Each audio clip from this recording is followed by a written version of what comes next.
Welcome to Prototype Thinking in Action. This is the podcast where we talk to founders, dive into one big challenge that they are facing, and help them solve it by using the prototype thinking method. Let's get started. So the process of doing the homework, I had to think so deeply about the work to build out like the early prototype and the one pager that I was able to use the wireframes to actually submit a provisional patent. Boom. Like the outlines, the drawings, the deep research and work on how it's going to work and what the flow and the process actually is for the tool was enough to file that provisional patent. Wow, that's amazing. I can't wait to see them. Can you show us? All right, cool. So I'm looking at this. Hey, Brian, are you feeling off today? I noticed you're having a hard time getting focused. It looks like your day's packed today. If I'm not mistaken, you have 3 meetings before lunch. I would love to see more detail and depth of what happens after this notification. Gotcha. Like what happens in that conversation thread. That's easy. It's just like adding a little normal text box to the side.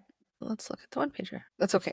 These shouldn't take you like hours and hours of work. So doing it at the last minute is totally like a very reasonable way to build prototypes. All right, cool. Are you okay if I request some additional content? Please, yeah. Okay. What I'm looking for is what it is and what literally happens rather than what the pitch is. I see.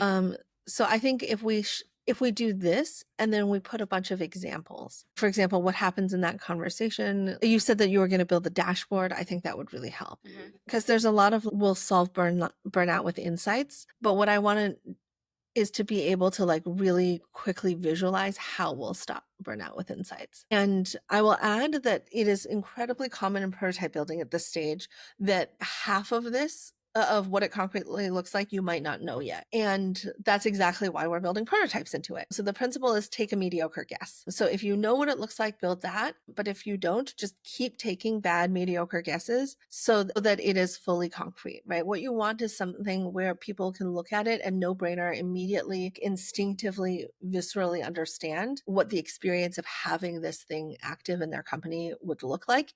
Even if it is really bad and they would never buy it, that's okay. They just need to be able to be exposed to it so that we can get their feedback on exactly how they would never buy it because the design is so bad. Excellent. Yeah, so I think the dashboard and then what are your top 3 common use cases and the exact chain of events that happens in each use case. Like the Slack is the first step, right? Like it detects that Brian is going to be behind and not make the project deadline. So then the next is a little diagram where it pings the project manager and also rearranges things with Brian and also realizes that Davina can take on this type of functioning that Brian can't and suggests adding this to Davina's calendar.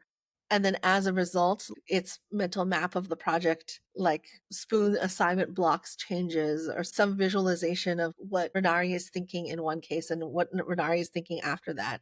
I love it. Okay. Yeah, I think so. Those are the homework items. What the executive sees, literally like a visualization of what happens, I and think like 3 different cases. Yeah.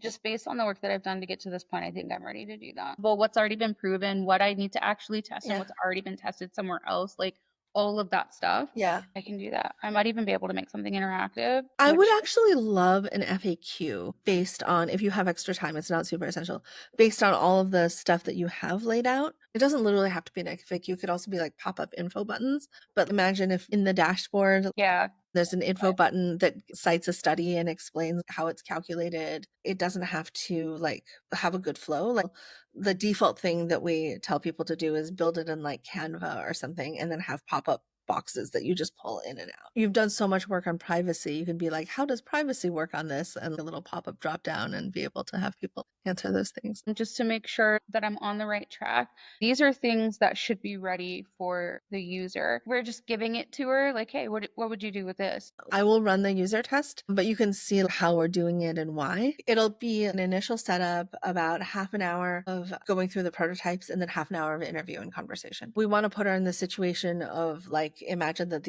you had these tools, but they were actually real and functional and nice. And then start looking for areas that she has interesting reactions to. And we're really kind of looking for opportunities for energy and engagement. We try to do experience-based feedback where we like dump the experience and like the visceral understanding in front of them and then track their visceral behavior and interview off of that. Awesome. Okay.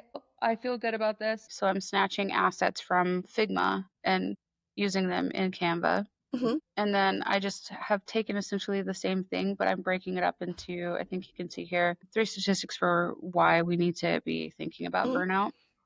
Mhm. And then moving into trying to figure out how to do the, what you see versus what the tool sees and why. Yeah, I Guess love how that. it's bringing things to light. Is that good? Yeah, we could almost do it like a flow chart. Like this event happens, and when this event happens, this is what you see, this is what Rhenari sees, and then the next event is like what Rhenari does, and then what changes, and now it's what we see. Awesome. Okay, perfect. Yeah. That is exactly what I'm thinking. Can I ask you also for a pricing page? Sure. I mean, I haven't really thought about pricing yet, but Okay, so we'll test pricing. Because testing pricing will give the user the moment of like, oh shit, how much do I really want this? Yeah, so pick like a high reasonable number. Like pick the top of what you would actually consider charging as Okay. your base pricing. And then let's see, if you have a comparison sheet, like one of those nice charts where it's like what Rhenari has versus what alternatives have. I mean, I don't actually know what the alternatives are, I do. but like one Don't of worry. those charts that everyone likes. So when we run the test, you're not going to be able to explain things too much. So everything cool that needs to be should be explained in really legible bullet points somewhere. Even if Okay. it's not super pretty, there could just be a why Rhenari section, right, with a little comparison of competitors. Because one of the ways that we run the test is that we want the user to stay immersed in like the spontaneous unconscious reaction mode and setting of their brain rather than in social dialogue mode, because in social dialogue mode they're inventing answers, but in immersion mode they're surfacing like their own automatic reactions. So we trust results from the immersion mode better, but it means that we can't put them in a situation where they feel like they're in conversation with us. So I do weird things like I'll make my voice flatter when I run the call and stuff like that. So you'll get to see how all of that happens.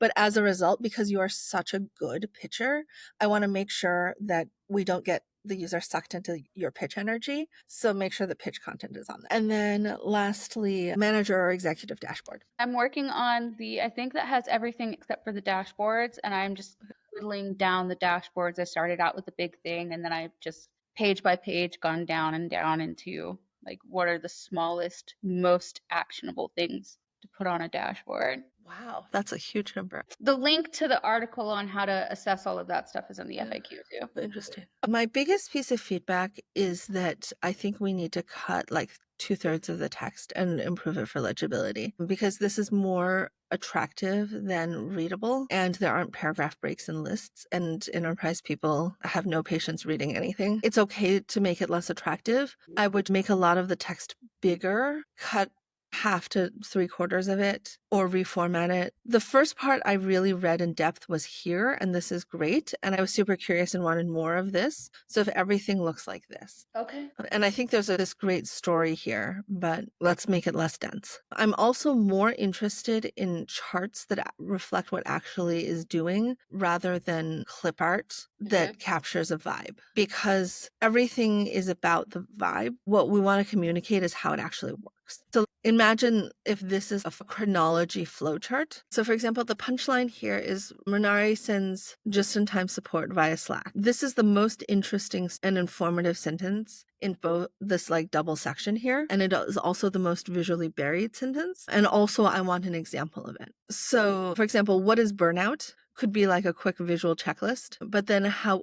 we solve it is then you just give this example of what the Slack support looks like. Like in general, I want to see more examples of what the interventions actually are. And one thing you can do for this type of prototype is this thing that I call over-informing the user or fake information. Let me walk through a really specific example. Let's say I am on a roll, so I am putting in more energy than I should be and not saving enough on this lower priority task when I should be saving spoons for a higher priority task. And so Rhenari detects that I'm going to burn out and not be able to complete the higher priority project if I keep fidgeting this thing. So your real intervention might be slow down, take a break, you're going to burn out. But then you make the notification a little bit more explicit and first time educational than it would actually be. Like you've spent, 57 minutes on this project. Try to wrap it up in the next 10 minutes because most of your energy allocation is going to be for a bigger presentation this afternoon, or something that's like so much more explicit